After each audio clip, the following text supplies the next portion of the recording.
This is fence 5, the Fidelity Fun Finder, which is 2 big corners, fairly unrelated between the 2 fences. I mean, they're measured on a sort of 7 stride distance, horse stride, but I think some will go on 8, some will go on 6. They'll do all sorts of different things down here.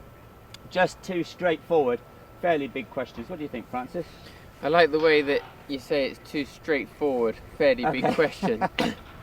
We got a double of corners here, and I think for everybody that's going to be stood here having a look at these fences now, they can see there is quite a question to them.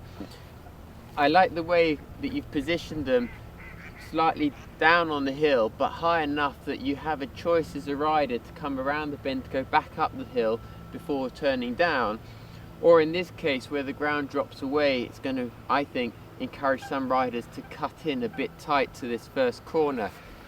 Over our shoulder you can see part B, the second part of this combination, and interestingly I think that you've made that second corner a lot tighter and a lot more narrow than this first corner.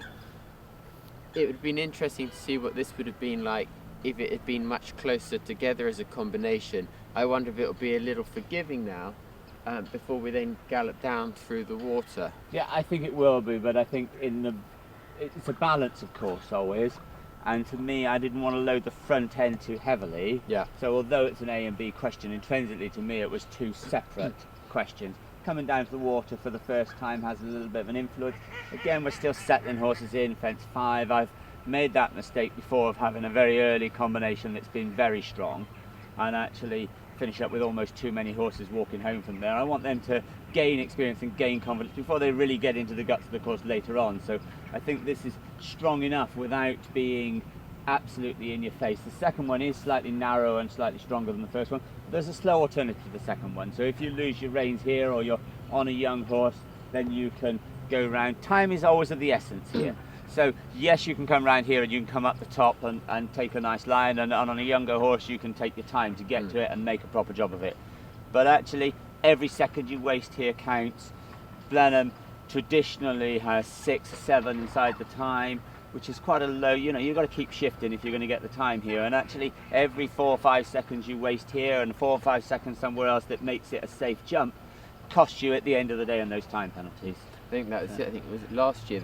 Was there only 3 in the time last year? Yeah, I think there were 5 last year and 3 the year before. Yeah.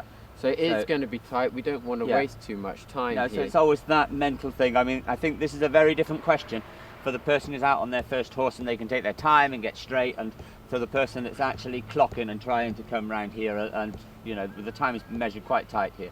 So you haven't got room to be fiddling around too much. Now, if we choose as a rider to take the long route, the black flag over the far side there, can we jump this fence and then turn back on ourselves this way? No. How do we You can't get go to it? around a fence. So you have to jump over this fence, and then you have to go down the hill and back up the other side of that unjumpable, and then back down to the other one.